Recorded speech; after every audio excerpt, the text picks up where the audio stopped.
The text message glared at me from my phone screen, each word a dagger to my chest. "I'm sorry, Claire, but I can't do this anymore. I've moved in with Natalie. I've already transferred what I need from our accounts." I stood frozen in the center of Ruby and Raven, my jewelry boutique, surrounded by the displays I had meticulously arranged just hours earlier.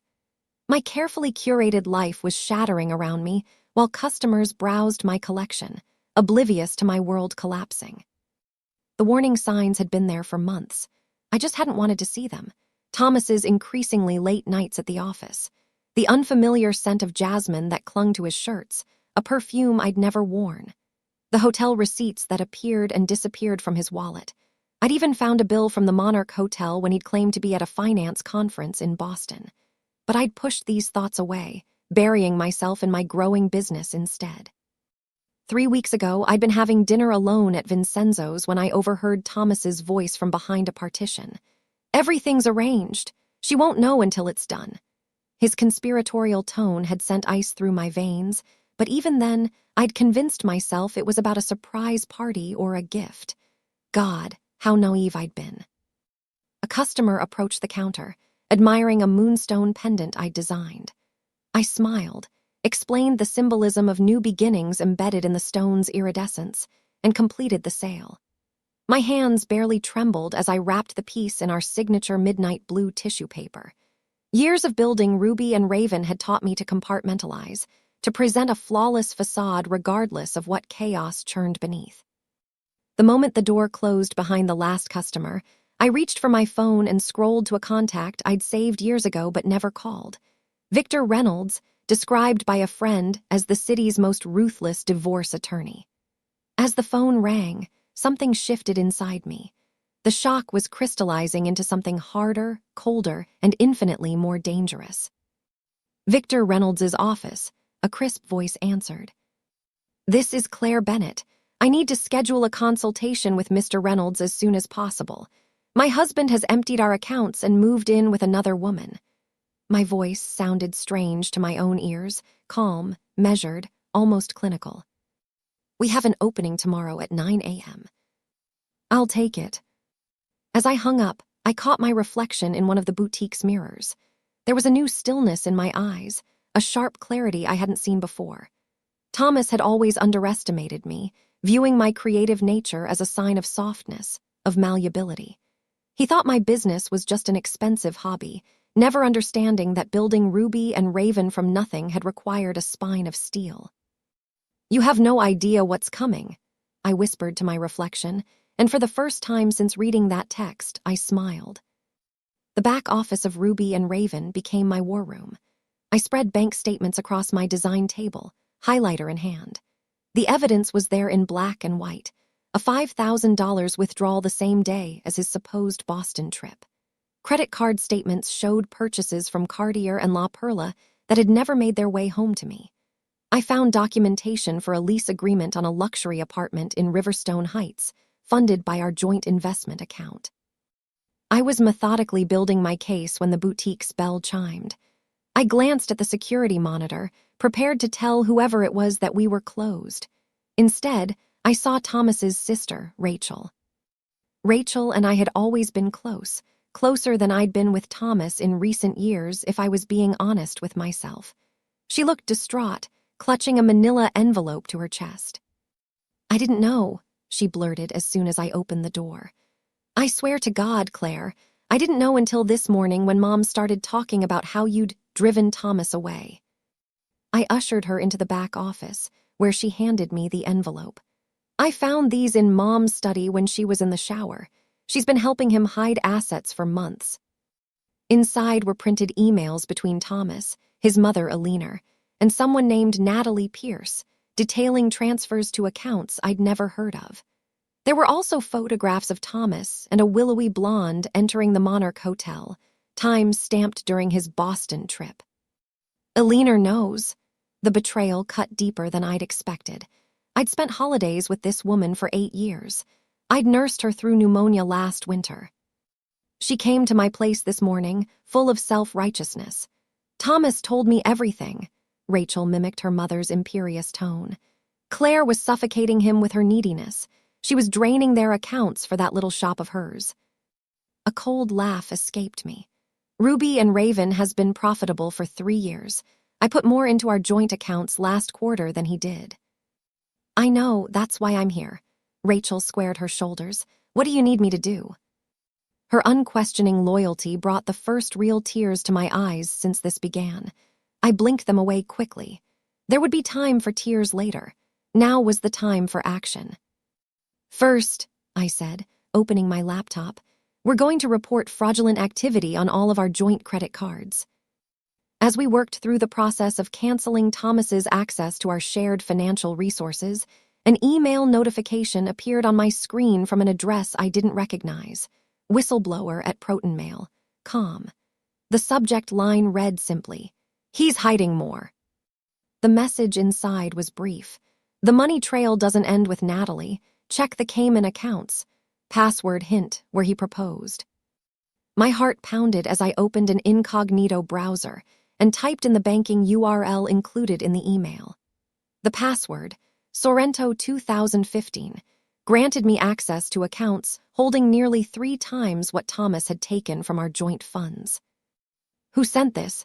Rachel asked, staring at the screen. "I don't know," I admitted, "but I'm starting to think Thomas has been burning bridges I don't even know about." 2 days later, Rachel and I were hunched over my laptop, watching Thomas's social media meltdown in real time. He and Natalie had been attempting to check into the Four Seasons in Palm Springs when every one of his cards was declined. His Instagram story showed him red-faced, shouting at some poor desk clerk while Natalie looked mortified in the background. My phone rang. It was Victor. "The fraud reports have been processed across all accounts," he confirmed, a hint of admiration in his voice. "I've also filed preliminary paperwork for the divorce proceedings. But Claire, there's something else you should know. Our financial forensics team found irregularities in Thomas's business accounts. This goes beyond your marriage. There are signs of corporate fraud." This was bigger than I'd imagined. My back office had transformed into a command center. Rachel had taken a leave of absence from her job as a financial analyst to help me untangle Thomas's web of deception. Evidence continued mounting. Irregular expense reports from his company, altered meeting minutes, discrepancies between official financial statements and internal documents. The bell above the boutique door chimed again. This time, the security monitor showed Michael, Thomas's best friend since college. My first instinct was to ignore him, but something about his hunched shoulders and haunted expression made me relent. "I can't do this anymore," he said as soon as I let him in. "Thomas has been using my investment firm to launder money. I swear I didn't know at first. By the time I figured it out, I was already implicated." He placed a USB drive on my desk. "It's all here, recordings, documents, everything I could gather. He's been stealing from his clients, his partners, even his own mother." "Eleanor is involved," I reminded him. Michael shook his head. "She helped him hide money from you, yes, but she has no idea he's been siphoning funds from her foundation for years." As if summoned by our conversation, my phone lit up with Eleanor's name. Against my better judgment, I answered. "Is it true?" Her voice had lost its usual imperious tone. She sounded old, frightened. "Is what true, Eleanor?" "The foundation, the missing money. Thomas swore to me it was all lies, but then I found," her voice broke. "The children's hospital wing was supposed to break ground next month. The funds are gone, Claire. $3 million just gone." I closed my eyes, thinking of the Cayman accounts, the money trail that seemingly never ended. "Come to Ruby and Raven. Bring whatever documentation you have."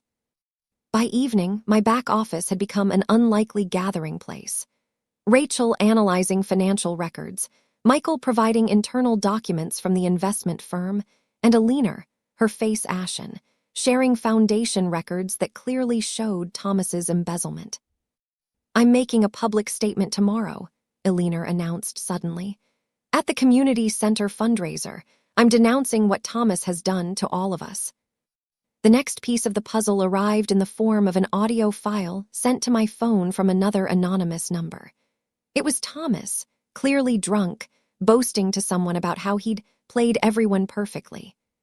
Claire's so busy with her little jewelry shop, she doesn't even notice the money moving, his slurred voice declared. And Mom's so desperate for validation from the Preston Heights crowd that she'll sign anything I put in front of her. It's almost too easy. Aliner's hands shook as she listened. When the recording ended, she looked up at me with eyes that had aged a decade in minutes. What do we do now? Now, I said, feeling a strange calm settle over me, we prepare for the reckoning. The evidence is assembled. The players are in position. The next morning, I met with Victor at his office to file a comprehensive legal action against Thomas. It went beyond divorce proceedings. We were alleging fraud, embezzlement, and breach of fiduciary duty. This will hit the courts by noon, Victor assured me. Be prepared for Thomas to react quickly. He wasn't wrong. By 2 o'clock, Thomas had arranged a hasty press conference outside his office building. These allegations are completely false, he declared to the assembled reporters, his expression a perfect mask of injured innocence. My wife is understandably upset about our separation, but to fabricate these outlandish claims is beyond reasonable. I have always conducted my business with the utmost integrity. As he spoke, I nodded to Rachel, who was stationed at a cafe across the street with her laptop. On my signal, she initiated our coordinated release of evidence across multiple platforms. The boutique's phone began ringing incessantly. Former victims and witnesses were emerging from the woodwork, eager to add their testimonies to the growing case. Sarah Rodriguez, Thomas's former executive assistant, arrived with a folder of documented irregularities she'd been keeping for years. He always made me feel crazy when I questioned the numbers, she explained. I started keeping copies as protection. James from the investment firm brought proof of creative accounting that had been overlooked during audits. The partners are having an emergency meeting tonight, he informed us. They're going to vote to remove Thomas and cooperate fully with authorities. Lisa from the country club appeared with screenshots of indiscreet messages Thomas had sent her over the years. He tried with every woman in the club, she said grimly. Most of us shut him down, but he always hinted he could make troubles for our husbands' businesses if we mentioned it. That evening was the Business Association Gala, an event Thomas and I had attended together for years. Despite Victor's suggestion that I might want to skip it, I knew this was an opportunity I couldn't miss. I wore a black dress adorned with a single piece of my own design, a phoenix pendant rising from ashes, crafted in silver and ruby. The whispers followed me as I entered the ballroom. Former friends and associates who had been avoiding my calls suddenly found urgent reasons to speak with me. Thomas's business allies distanced themselves one by one, reading the changing winds. Ms. Bennett, a voice said at my elbow. I turned to find Councilwoman Wilson, chair of the Urban Development Committee. I wonder if we might speak privately about the riverfront project.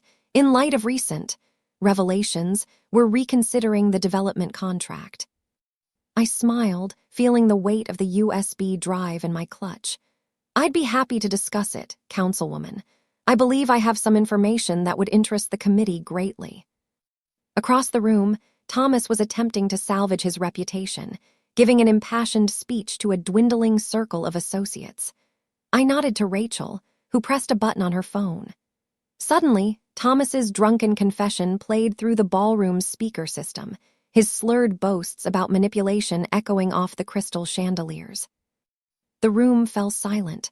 All eyes turned to Thomas, whose face had drained of color. He looked around wildly until his gaze landed on me. In that moment, I saw something I'd never witnessed before, genuine fear in Thomas Bennett's eyes. I raised my champagne glass in a silent toast and took a sip, never breaking eye contact. The reckoning had begun. The courthouse steps were crowded with reporters when I arrived for the preliminary hearing. Victor walked beside me, his expression confidently neutral as cameras flashed around us. Inside, the courtroom was standing room only. News of Thomas's fraud had exploded beyond our local community, touching investors and clients across the state. I sat at the plaintiff's table, my posture rigid as Thomas and his attorney entered from the side door. He looked haggard, his usually immaculate appearance showing signs of strain. Natalie was notably absent. "All rise," the bailiff called as Judge Ramirez entered. What followed was 3 hours of methodical destruction. Victor presented evidence with surgical precision: financial records, text messages, emails, and finally, the damning audio recordings of Thomas detailing his schemes. When the incriminating tape finished playing, Judge Ramirez leaned forward, her expression stern. "Mr. Bennett, in light of the evidence presented, this court is issuing an emergency injunction freezing all assets under your control, pending further investigation. Additionally, a restraining order will be put in place prohibiting you from contacting Mrs. Bennett or approaching Ruby and Raven jewelry." Thomas jumped to his feet. "Your Honor, this is ridiculous. She's fabricated all of this because I left her." "Sit down, Mr. Bennett," Judge Ramirez snapped. "The documentation speaks for itself. This court takes allegations of systematic fraud and financial exploitation very seriously." That evening, a community forum was held at the Preston Heights Community Center. Eleanor had insisted on speaking publicly about what had happened, and to my surprise, had asked me to join her. I stood beside her at the podium, watching as she addressed the crowd of concerned citizens, business owners, and foundation donors. "My son betrayed not just his wife," Eleanor said, her voice steady despite her obvious pain, "but every person in this room who trusted him. The foundation's missing funds will be restored. I'm selling my home and liquidating my personal investments to ensure the children's hospital wing proceeds as planned." When it was my turn to speak, I kept my message simple. Trust is precious and fragile. When it's broken, the damage extends far beyond the immediate relationship. Thomas didn't just betray me, he betrayed a community that believed in him. Now we have a choice: to remain fractured by this betrayal or to rebuild something stronger. The final court verdict came 3 months later. Thomas was found guilty of multiple counts of fraud and ordered to make full restitution to all victims, including the foundation and our joint accounts. The judge also awarded me full ownership of Ruby and Raven and our home, along with damages that made me financially secure beyond what I'd ever imagined. Thomas's business reputation collapsed in real time as former partners and clients distanced themselves publicly. The investment firm removed his name from the door, and the business association revoked his membership. His fall from grace was as swift as it was complete. After the verdict, I hosted a celebration at Ruby and Raven. Our social media following had tripled since the scandal broke, with many expressing support for a business owner who had stood her ground against corruption. The boutique was packed with well-wishers, new customers, and media covering the Phoenix Rising narrative that had captured public attention. As the event wound down, a courier delivered an envelope marked "Confidential." Inside was a single sheet of paper with a typed message: "There's more to Thomas's past than you know. This isn't over. Check the storage unit at Westlake Facility, Box 227. I folded the note carefully and slipped it into my pocket. Tomorrow would be soon enough to uncover whatever new secrets awaited. Tonight was for celebration. 1 year later, I stood in the center of Ruby and Raven's expanded showroom, admiring the crystal chandeliers that now hung from the ceiling. What had once been a boutique jewelry store had transformed into a thriving business with 3 locations across the city and an online presence that reached customers nationwide. The bell chimed, and I looked up to see Isabella enter, her expression nervous but determined. I'd been expecting her. She was the 3rd woman this month who had come to me after discovering her husband's financial infidelity. "Thank you for seeing me," she said, clutching a folder of bank statements. "I didn't know where else to go." I gestured for her to join me in what had once been my cramped back office, now a comfortable consultation space. "Tell me everything," I said, pushing a box of tissues toward her. "And remember, what feels like an ending today might actually be the beginning of something better." I'd become something of an unofficial resource for women in similar situations, connecting them with Victor or other resources, helping them document evidence, and sometimes just providing a space where they could be heard and believed. Regular settlements continued to arrive from Thomas's hidden accounts as investigators uncovered more of his financial web. The mysterious storage unit had contained documentation of even older frauds, stretching back to his college days. The man I had married had never been who he claimed to be. Thomas himself had moved across the country after serving 6 months in minimum security prison. According to Rachel, who still kept tabs on him, he was working as a sales associate at a mid-range department store, his finance career permanently derailed. Natalie had left him during the trial, ultimately writing a tell-all piece for a women's magazine about being collateral damage in a fraudster's scheme. Later that week, we held the annual community gathering at what was now called the Bennett Children's Wing of Preston Heights Hospital, named not for Thomas, but for Alina, who had become one of my closest allies. She had transformed from adversary to friend, channeling her heartbreak into rebuilding the foundation's reputation and work.